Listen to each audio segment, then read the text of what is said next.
Yeah, so this is a Guns of Icarus Online. It's an airship-to-airship combat game. So right now we're playing a 1v1 match.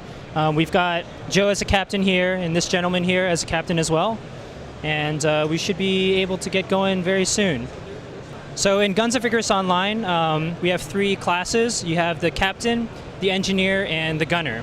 So if you decide to be the captain, you can not only choose what kind of ship you want to drive, but also customize the different guns on your ship.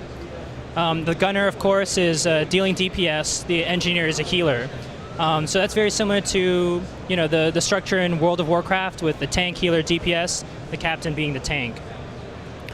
So right now we have our match starting, a 1v1 map, duel at dawn.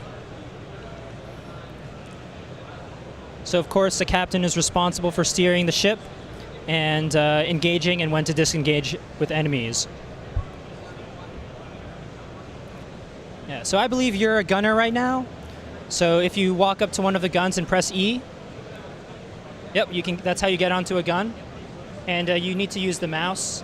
Yep, so it's left click to fire.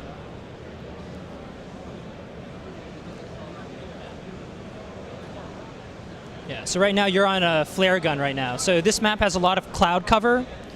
We actually do have a pretty interesting stealth mechanic where you can go into clouds and hide from other ships, get behind them, and a little sneak attack. So you can press E again to disengage the gun, and there are actually 4 guns in total on this ship. Yeah, so on the screen there are different floating bits of UI on the edge of the screen. Those tell you the health of all the different components. So every component on the ship, from the guns, the engine, the balloon, to the actual hull of the ship, they all take damage. You don't have to, you're a gunner, but since there are only 2 human players on your ship, you do have another 2 AI that you can see running around trying to repair things. But in our game, even though, let's say I'm a captain, I can still go on a gun, I can still make a repair. So can I only go on guns because I'm a gunner? Well, you can still make a repair too. You can do basically anything you want. The way that we've done the separation of classes is that, let's say if I'm an engineer, I have an additional 2 engineer skills that I can equip, while everyone else only has 1. So can I fix this gun? Exactly. So if you left click at the gun, yeah, you can see keep left clicking and that'll rebuild the gun. You click one more time, yeah, exactly. So in our game, our repair system is a little bit different from, let's say, Team Fortress. So in Team Fortress, if you're the engineer, you have to stand next to your sentry and keep hitting it to repair. For us, our repair system encourages time management.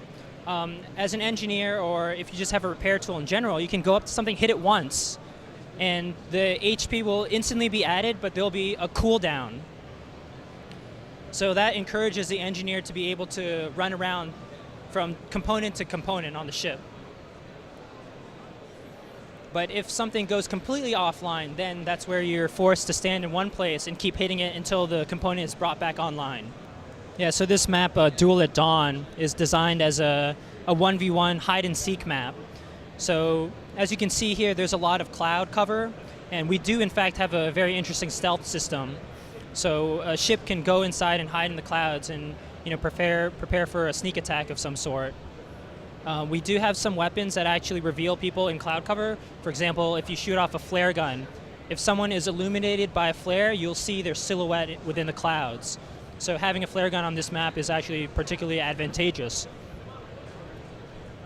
And we have, of course, an array of different kinds of maps. One, particularly a very popular one, takes place on a desert, and it's very open, actually very little stealth. So once you spawn on that, you can probably see someone across the distance and basically charge towards them and see who deals the most damage the fastest.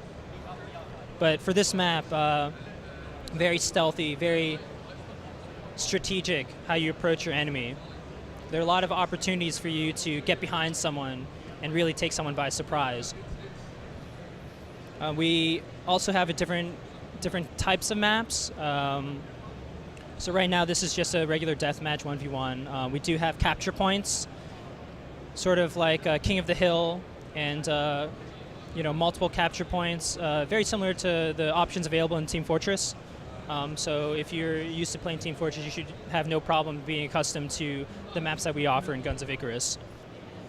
Yeah, one of the really great things is that so we're in beta testing right now, and we recently we held a big tournament, and we were seeing all kinds of crazy maneuvers and strategies we had no idea about. Like, yeah, we made the game, we should know everything about the game, right? No, that's clearly not the case. But I guess it's really satisfying and reassuring that exactly, and doing like insane things that you never expected. So I guess that's testament about like the kind of depth that we have available in the game. So that makes us really, really happy. Like, people are posting like how to do different maneuvers with their ships. Like, we on our Facebook page, we have this cool drawing of a guy did of how to get behind someone real quickly. Yeah, and we're getting those kinds of things, and it's a nice feeling,